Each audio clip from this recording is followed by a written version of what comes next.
I Am Become Fancy Theater by the internet historian. Now, I've never heard of this channel before, but my fellow YouTuber friend suggested me that I should check it out because he knows that I'm a musician and he knows that I'm a vocal coach, a classically trained vocal coach. I teach solo singing in music high school, and I know a fair bit about classical music, so he thought that it would be appropriate for me to check it out. Tisk, tisk, tisk. Look at you. Uncultured. Unsophisticated. Middle class. No, don't speak. You'll just make me throw up. I'd say cover up with this dinner jacket, but I'm afraid that you'd get your head stuck in the sleeve and asphyxiate. Help, I'm stuck. Listen, lowball. Don't you want to be refined? Don't you want to be fancy, like moi? That's French. I don't expect you to know what it means. Come on. But I have some good news. Before this financial year ends, I have decided to make a charitable deduction. It's you, champ. For you see, We can have premarital sex. This virus. I have made several videos, Okay, I didn't expect that. though, which will show you how to bluff your way to the inner circles. Undetected. Yes. By the time the elites find out, Neon Genesis Evangelion is psychological and intense. it will be too late. I get you in, you eat all the hors d'oeuvres, and we get out. That's the plan. And let's begin your instruction with theater. The YouTube premium of upper society. And the first section? Symphony. Symphony. Okay, so far I really like the editing of this guy. He's funny, and I guess this is gonna be a bit like a satire or something like that. So let's continue watching. So far, so good. The first period of performance, that's called Baroque, from 1600 to 1750. This featured Bach and Vivaldi. Now there was also a guy named Giuseppe Tartini, and he was the best one of them all. Because one evening he had a dream where the devil showed up and presented him with a deal. The devil would become his teacher and impart on him everything he knew about music. How to drop the bass. Once Tartini had learnt everything he could, he handed over his violin and asked the devil to play. The devil played the greatest musical piece that Tartini had ever heard. Tartini woke up with a gasp, and he tried to recreate what he had heard in the dream. And what he wrote down was his most famous piece, the best thing he had ever written. And he said, "This is shite compared to the original. This is nothing better than a tribute." And that's where you get the Tenacious D song from. He named this piece The Devil's Trill, and he claimed that the difference between his version and the version in the dream was so great that he would have smashed his violin and quit music forever had he not needed it for his job. Well, I've actually heard this story before. It's been used in many movies. In Tenacious D, of course, as he mentioned, because Tenacious D is a band with Jack Black and Kyle Gass, but it's also a movie. You can watch the Pick of Destiny, incredible movie. You'll love the ending. And there's another movie and I think a story, Crossroads, and it kind of accompanies the same story with selling your soul to the devil. But there was a guitarist who sold his soul so he could be the greatest guitarist of all time. So it's kind of a legend that's been told a bunch of times already. Classical, 1750 to 1830.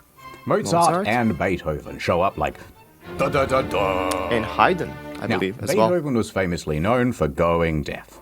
Once that happened, everyone told him that he should just quit music forever. What's Beethoven's favorite fruit? It's banana, banana. But he just wouldn't hear it. Anyway, there's so much I just could wouldn't say hear about it. these two. Romantic era. Now that's when everybody started kissing, and it's my favorite. Great piece. Mwah. Oh, you played wonderfully too. Mwah. We also enjoyed listening. Mwah. Mwah, mwah, mwah, mwah, mwah, mwah. All you need to know about this one is Chopin and Berlioz. Berlioz, however, was not getting any kisses. He was relatably, painfully single living alone in Paris, the city of love. So here's how it started. He's there and he's in his early 20s, and he is looking for a new GF. So one day he attends a Shakespearean play, and on stage he spots an actress, and he immediately falls in love with her. He wrote her many notes confessing his love, but her DMs went unreplied. DMs. So he began writing a symphony about her. How can she ignore this? And also around this time he started smoking a lot of opium, but don't worry about that. Anyway, so he wrote this piece just for her. However, his DMs still went unreplied. For several months he started to get quite disheartened. Until he saw another girl. So he immediately fell in love with her instead, and he said, you know what? I'm going to change that symphony I wrote, so now it's about this other lady. Again, I would suggest that Berlioz listens to Chet Baker's song I Fall in Love Too Easily, because he seems like that sort of dude. And not about that ugly one that I didn't like anyway. Yeah, right. This time, happily, she reciprocated, and they fell in love and were set to marry. Suddenly, what the fuck? Phones haven't been invented yet. Yes, hello, I'm busy. Oh, Rome? To study? Absolutely, I'll catch the first flight out. So Berlioz went to Rome to study music. However, while he was away, he got some news. Berlioz. I have to tell you something. Sacre bleu. Some other, more handsome musician swooped in and married his girl while he was in Rome, and they ran away together. Berlioz was furious. To Rome with love. And he set his mind to solving the problem. I know what I'm going to do.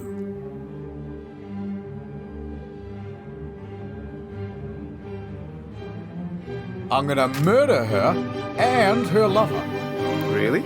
And her mom. And then I'm gonna do a self-murder. Self-murder. Alright, so this gets pretty elaborate. His idea is to dress up as a houseband. Okay, I need to pause it. This is what it says in the corner. Not a joke. This really is his plan as described in his memories. He would affectionately name the former mother-in-law to be as the hippopotamus. He despised her especially because he believed she had set up the whole marry while away plan, motivated to prevent Camille from marrying Berlioz because he was poor. Oh, so former mother-in-law had a nasty plan. He has bought both poison and two guns. Now he is going to sneak into the house of his ex-fiancée, and there she and her mother will be sipping tea, which he has already poisoned. Then he will pull off the clothing and reveal himself. Blam, blam, sad overture. So he heads back home to Paris to do it. But while on his travels there, it takes quite a while, he has to change carriages. And when he does that, he leaves the guns in one of the little cubbies. So he's lost all his weapons. What is he going to do now? Well, his next leg on the stop is Genoa, and he decides, you know what? Let's just skip the murder. This is something that they don't really teach you in classical school, We've learned a bunch of these, symphonies and stuff like that. Nobody freaking mentioned that this guy wanted to murder his almost wife and her fiancé and former mother-in-law. And goes straight to the finale. So he stops off in the port city of Genoa. And he's there at the side of the Mediterranean. He pauses for a moment, then he throws himself in. Now, some people see this whole thing happen and they think he's had an accident, so they run in to try to save him. They pull him to the shore. He lived. So he has now reached his lowest point. He dejectedly continues home. He gets back to Paris and he wallows around, feeling pretty sorry for himself. But he decides, you know what? I may as well do what I do best in times of trouble. Smoke a lot of opium. And while I do that, I shall write a symphony. Although I ain't gonna name it after that hoe who stole my heart. And so he went back to work. But here's the thing. It was the greatest piece he had ever written. Okay. And it premiered to a huge crowd. And you know Fantastique. what? It was a smash hit. #1 on iTunes. But then, and here's a bloody plot twist, Remember the first girl? Well, she attended that concert and she realized that Berlioz was a genius. And then she wrote a letter to your boy saying how good your bloody symphony was, and sorry about not replying, I just put my phone down and got super busy or whatever. By the way, I love you. And so Berlioz goes, well, I love you too. And a year later, they were married. There's a beautiful moral of the story. See, fellas, don't jump in the Mediterranean. Anyway. I love this guy's storytelling and editing. This guy's incredible. Thank you, CHM Tech, for suggesting me this one. This is crazy. A few years later, they got divorced. Divorce, selfie. Because weirdly, he cheated on his wife with the housemaid. Not that one, a different one. But then he married that housemaid. Hooray. But then when he died later on, for some reason, he gets buried with both of them. It's kind of strange. But moving on to the Impressionist musicians. Now that's Claude Debussy? The what now? Claude. It's called Debussy, so it's not even like how they pronounce it in Family Guy. Oh, Bach is very good, I recommend. And this one? Oh, Mozart, the boy genius, the best. Okay, how about this? Oh, Debussy. I love Debussy. Sometimes all I can think about is Debussy. But Debussy, that's, I believe, how it's pronounced. To the theatre. Theater. Theatre, from the ancient Greek, theatron, the most dramatic of the transformers. It means a place for viewing. Here's a Roman theatre. They were quite simple back then. You have the stage, the auditorium, and the vomitorium. Now, for a very long time, people thought that the vomitorium was a place where the Romans would gorge themselves, where they would eat so much that they would throw up, and then gorge themselves again because they were so decadent and or bulimic. But it comes from the word vomere, which means to spew forth, because that's where people go in and out. So vomitorium is just a dramatic way of saying the entrance. Nope, I'm still saying it's a vomitorium. But they still didn't have electric, so they had what's called the limelight. And that's why they say, to be in the limelight, to be the star of the show. What they would do was take a piece of quicklime and heat it up super hot, which will naturally glow very bright. They would then take reflective mirrors and lenses to focus the beam, and they would use that as an early form of the spotlight. Interesting. The limelight is not because it's green, but because it's made from quicklime. In the modern day, things are a lot more advanced, and they can do all sorts of cool shit with like lasers going into your eyeballs and all sorts of stuff. But it's not just the tech that's had an upgrade, it's the architecture as well. In Elizabethan times, they had the yard, and you could get in here for about a penny apiece. And this is where all the poor people stood to watch the shows. It's like when you go to Oppenheimer and you end up with the worst seats in the IMAX theater, right? But thankfully, in modern times, we have fixed that problem. We kicked out all the poor people and we sunk the floor down low and put in an orchestra pit. Now, these things are usually 6 to 12 feet deep, so they're not obstructing the audience's view. But having a giant hole at the end of a stage is quite dangerous. So usually they put a big net there as well. And yet, a lot of people still get pitted. Like a lot of people. In 2011. One thing that I want to mention here, especially in opera, because opera is, in most cases, sung without any, like microphones and stuff like that. And the singers really need to focus their voice and really be loud and project their voice into the last rows of the theater. That's why they put the orchestra down, because that kind of muffles the sound a bit, making it quieter a bit, but still very audible to the crowd and to the people on stage. But it's not overpowering the vocals. So at least that's what they've told us. Maybe that's not probably the only reason, but it definitely helps. And it also gives more space to the dancers and actors and singers on the stage. During a production of The Sound of Music, one of the lead actresses fell into the orchestra pit and was left paralyzed from the waist down. In 2009, a conductor, not a superconductor, just a regular one, fell 14 feet into the dark pit and broke 9 vertebrae and 1 ankle. Mamma mia. And he fell on his pointy conducting thing. At the Bolshoi Theatre, a violinist died from his injuries after falling into the pit. Victor This said. theatre is prone to all sorts of accidents, by the way. It's kind of cursed. But performers and musicians aren't the only ones falling into the pit. In 1988, an 82-year-old man fell from his balcony box seating all the way down into the pit during a performance. I need to read this. During the intermission, the man was sitting on the balcony rail. When an usher requested he not, he tipped over backwards and fell. Oh my God. He died. Very spooky. Even already dead people are getting pitted. In 2016, a man sprinkled his friend's ashes into the orchestra pit at the Met Theatre. Why? This happened during the intermission, and it was a sort of tribute to a mentor of his.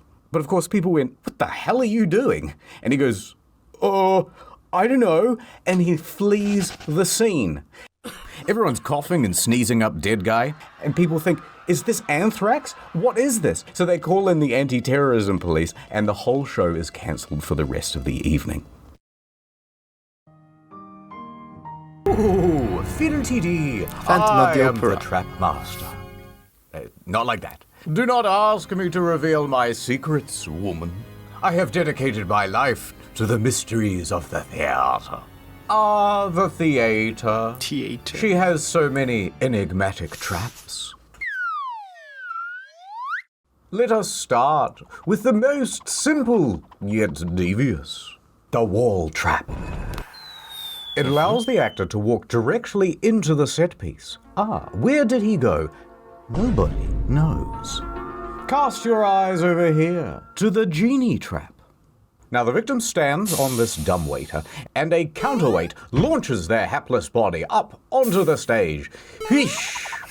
In the olden days, this circle of flaps would sometimes go on top, and then that would make the whole thing just one way.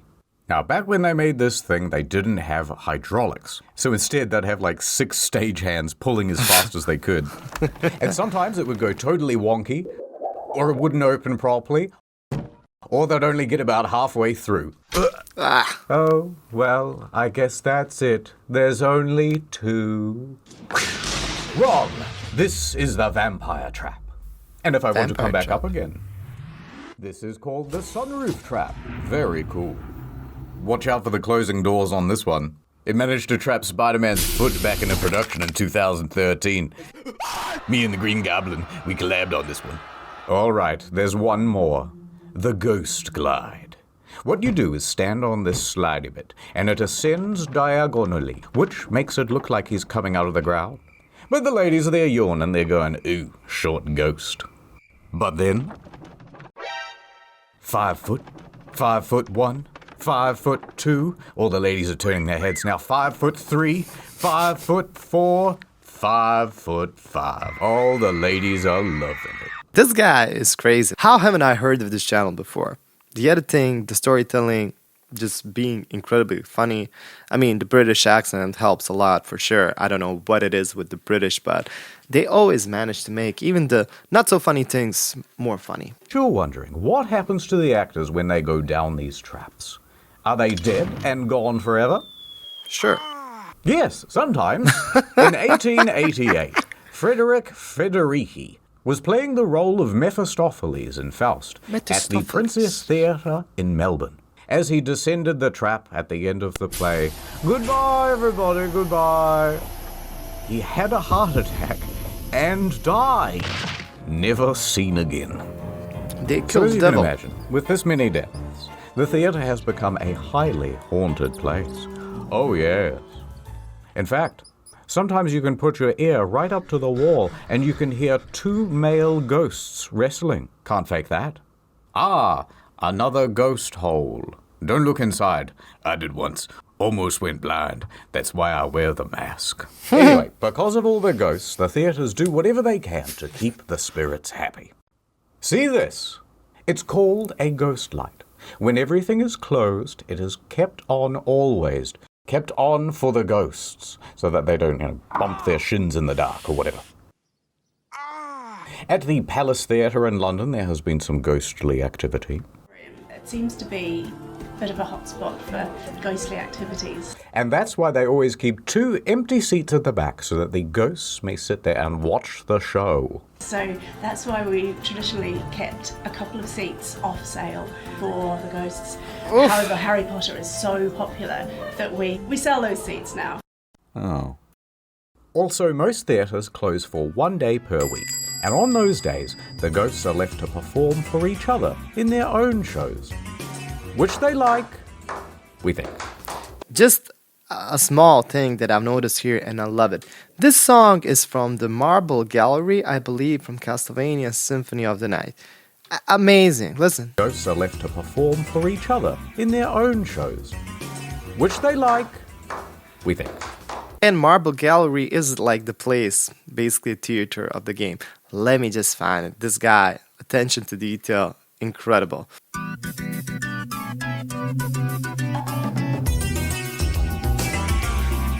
Okay, so Castlevania Symphony of the Night has the best soundtrack, period.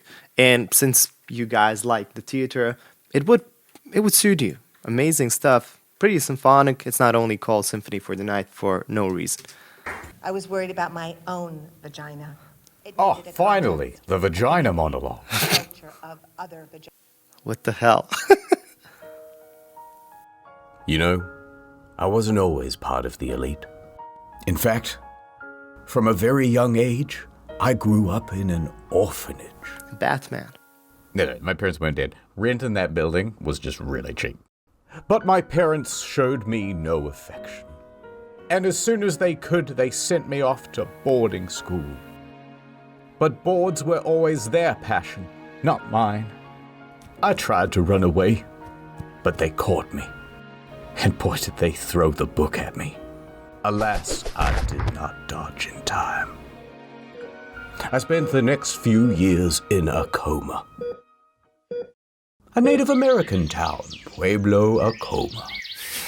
And the people there taught me how to read American.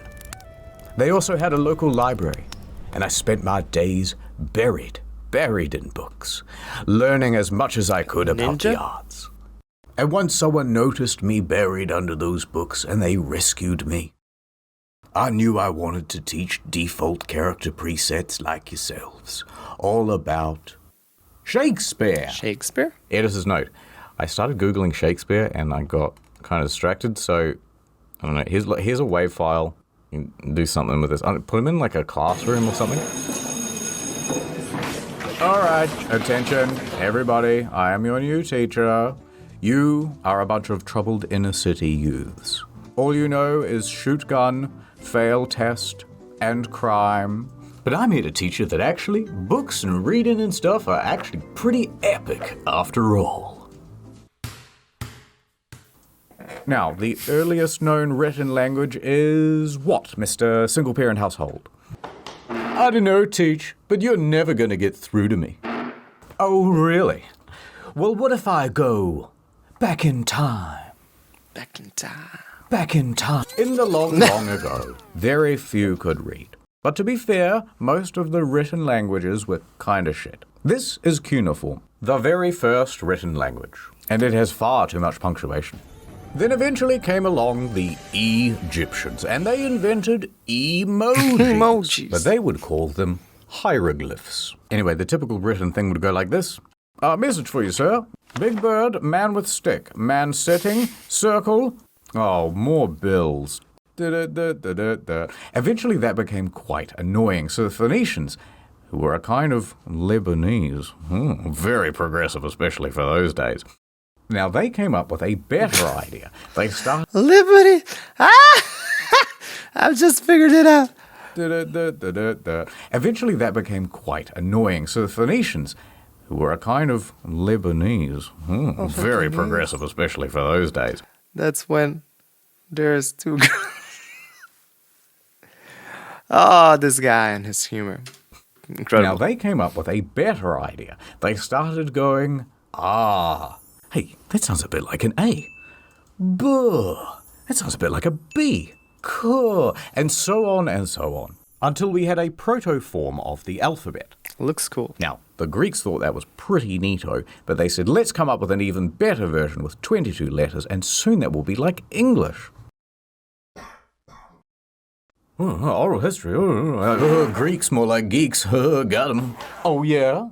Well, let me tell you about something highly relatable. Of the surviving Greek works, the greatest hits were the Iliad and the Odyssey. Now, because most people couldn't read, this stuff wasn't written down for a very long time, and instead it was memorized and performed. And when they performed it, they used one of these, a lyre. Now, this was great for conveying tone, right? So here's a soft bit, doo-doo-doo, but then this is a big dramatic bit. Dun-dun-dun-dun-dun-dun-dun.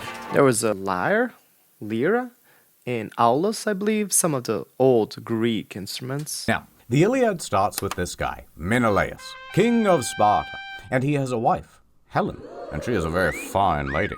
And then the Prince of Troy shows up. His name is Paris, and he goes, damn, shorty, awooga, awooga. Hey, that's what he'd say, right? And he and his boys abduct her and took her all the way back to his crib in Troy. Now this makes Menelaus quite miffed. Hey, hold on there, Buster. He declares a turf war, but he can't win it alone, so he calls on his homies. Odysseus, king of Ithaca, and Achilles, the best drive-by shooter of all time.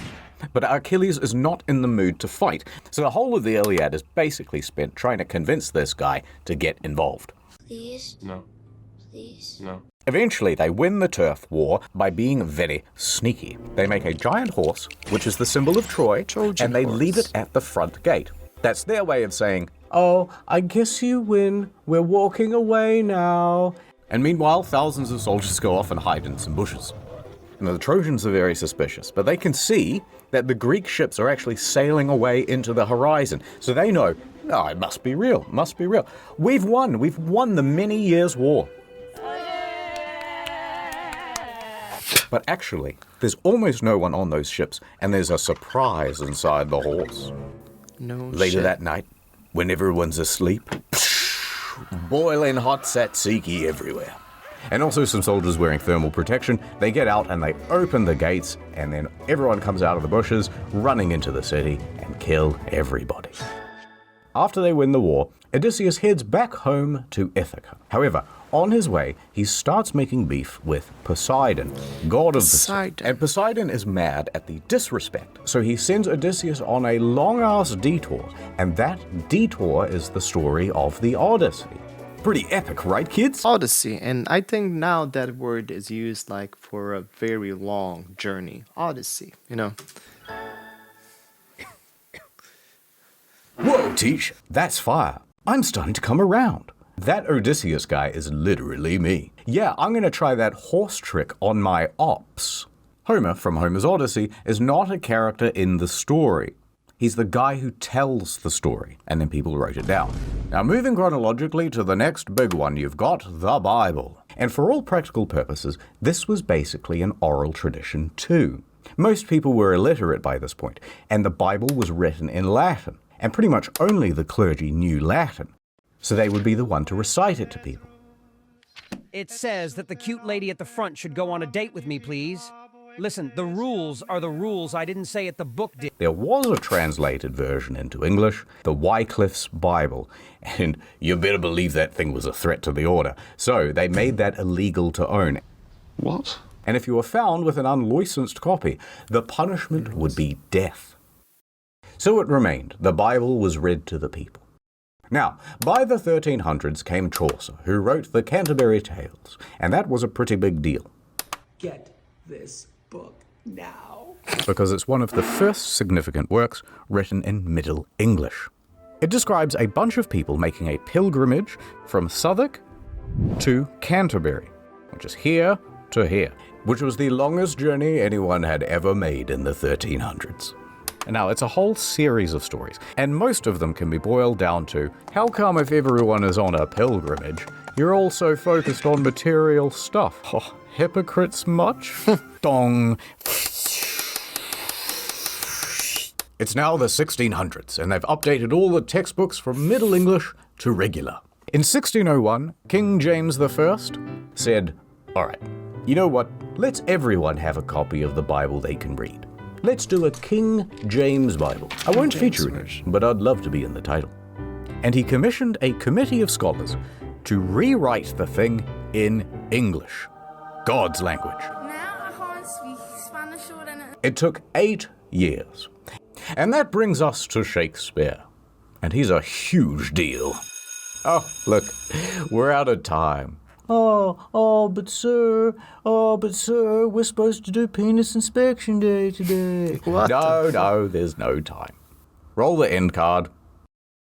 The end. Alright, that's the lesson. You watched the whole video. Or at least, you had it on in the background while you scrolled your phone.